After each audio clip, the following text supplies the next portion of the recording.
विश्व के इतिहास में कारगिल युद्ध दुनिया के सबसे ऊंचे क्षेत्रों में लड़ी गई जंग में और जंग की घटनाओं में शामिल है। ये एक ऐसा युद्ध था जिसमें भारत को पता ही नहीं चला कि दुश्मन कब सिर पर आ बैठा। लेकिन पाकिस्तान के नापाक मंसूबों के खुलासे के साथ ही हमारी मोर्चेबंदी, हमारी तैयारी ने 2.5 महीने के भीतर ही पाक पर ऐसी चोट की जो उसके लिए कभी ना भूलने वाला इतिहास बन गया और 26 जुलाई भारत के पराक्रम के पन्नों में विजय दिवस के रूप में दर्ज हो गया।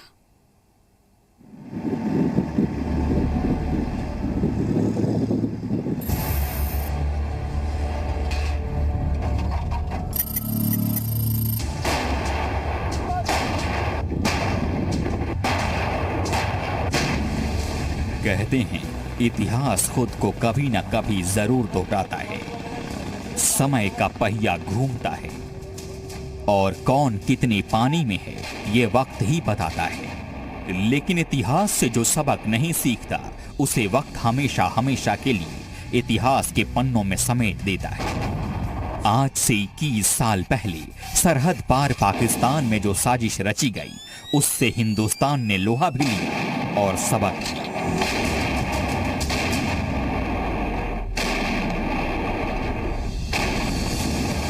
फरवरी 1999 ये पूर्व प्रधानमंत्री अटल बिहारी वाजपेयी के कार्यकाल का एक निर्णायक लम्हा था। फरवरी 1999 में जब वो बस में सवार होकर दिल्ली से लाहौर निकले थे, ये ऐसा फैसला था जो हिंदुस्तान और पाकिस्तान के रिश्तों पर जमी बर्फ को पिघलाने की उम्मीदों से वाबस्ता था। लेकिन दोस्ती की ये इबारत मुकम्मल तौर पर लिखी जाती उससे पहले शुरू हो गई हिंदुस्तान के खिलाफ साजिश।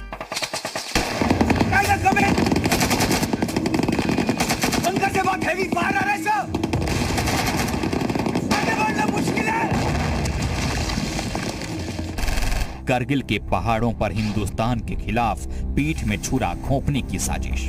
वाजपेयी की लाहौर यात्रा की चंद महीनों के भीतर करगिल की ये सुनसान पहाड़ियां बोफोर्स तोपों के गोलों से गूंजने लगी।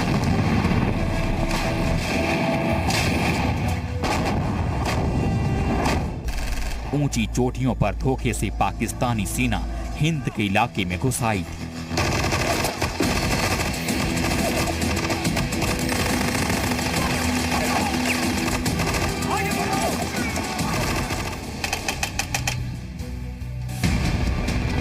करगिल की ऊंची चोटियों पर घुसपैठिए की वेश में पाकिस्तानी सैनिक बैठे थे। पीछे से उन्हें रसद और हथियारों के साथ तोपखाने की मदद भी मिल रही थी। ऊंची ऊंची चोटियों पर बैठे घुसपैठियों का मुकाबला नीचे से चढ़ रही भारतीय सेना कर रही थी। इस कठिन लड़ाई के शुरुआती दौर में फौज को मुश्किलों का सामना करना पड़ रहा था।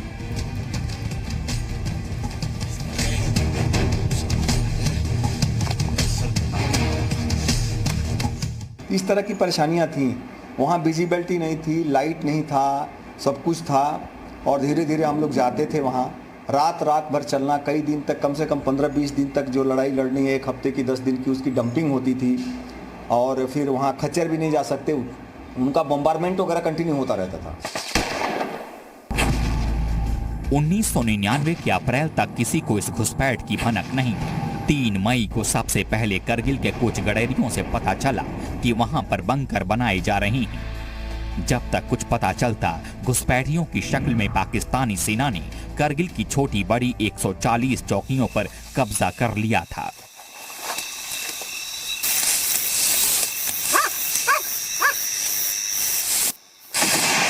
हमें 16 कोऑर्डिनेटर कसियो साहब ने भेजा था किल नाला, भाई आप पेट्रोलिंग करो जाके थोड़ा। 6 मई को 6 मई को फिर जब हम वहाँ गए तो पाकिस्तान की 2 डब्बी मिला हमको। 4 लड़के लेकर गया था मैंने अपने लोकल गांव से। तो वहाँ पर हम जब चलते चलते 2 बज गए। वहाँ 2 बजे जब हम पहुँच गए, वहाँ रास्ते में हमको सिगरेट की 2 डब्बी मिला। मैंने हाथ में उठाया तो बोला यार ये तो मेड इन पाकिस्तान लिख कर है, अब हम आगे नहीं जा सकते हैं क्योंकि अगर आगे पाकिस्तान की फौज या कोई मिलिटेंट होगा तो हमें मार देंगे। 19 मई तक यही कहा जाता रहा कि ये घुसपैठिए आतंकवादी हैं। मई के आखिरी हफ्ते में साफ हुआ कि ये घुसपैठिए नहीं, पाकिस्तान की फौज है। उस तरफ से आगे जाओ, आगे कवर है, इस न्याज साहब मुझसे मिले थे। मैंने उनसे कहा कि जब तक पाकिस्तान कारगिल की भूमि को पूरी तरह से खाली करके नहीं जाता, किसी तरह की बातचीत संभव नहीं है। ये साफ हो चुका था कि पाकिस्तान की फौज करगिल की पहाड़ियों पर परमानेंट कब्जे के इरादे से घुसी थी। दुश्मन स्ट्रेटेजिक पोजीशन पर बैठे थे और उनकी नजर इंडस नदी के साथ श्रीनगर लेह हाईवे पर कब्जा करने की थी। भारतीय सेना की इन्फेंट्री ने बोफोर्स तोप के साथ मोर्चा संभाल लिया। करगिल से दुश्मन को खदेड़ने के लिए 26 मई को ऑपरेशन विजय लॉन्च हो गया।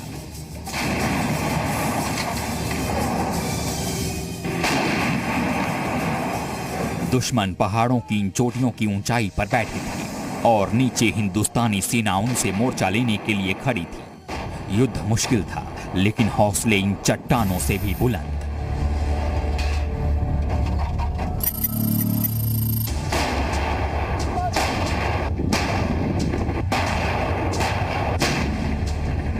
करगिल में भारतीय सेना के हथियारों ने अपनी ऐसी छाप छोड़ी जिसे याद कर पाकिस्तान आज भी कांप उठता है। इसमें सबसे अहम हथियार था बोफोर्स तोप। 27 किलोमीटर तक गोले दागने वाली बोफोर्स तोपों के बैरल इन पहाड़ियों की ओर गरजने शुरू हुए तो दुश्मन के हौसले धुआं धुआं हो गए।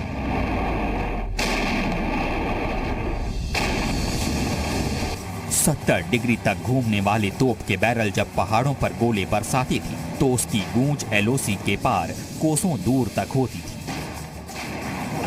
करगिल की लड़ाई में बोफोर्स तोप एक ऐसा ब्रह्मास्त्र साबित हुआ जिसने गेम चेंजर का काम किया।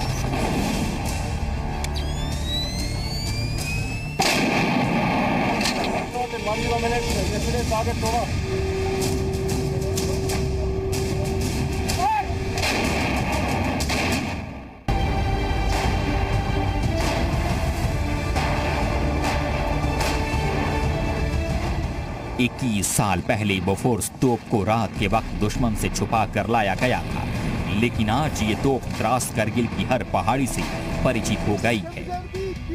हल्के वजन की वजह से बोफोर्स तोपों को युद्ध भूमि में कहीं भी तैनात करना मुमकिन था।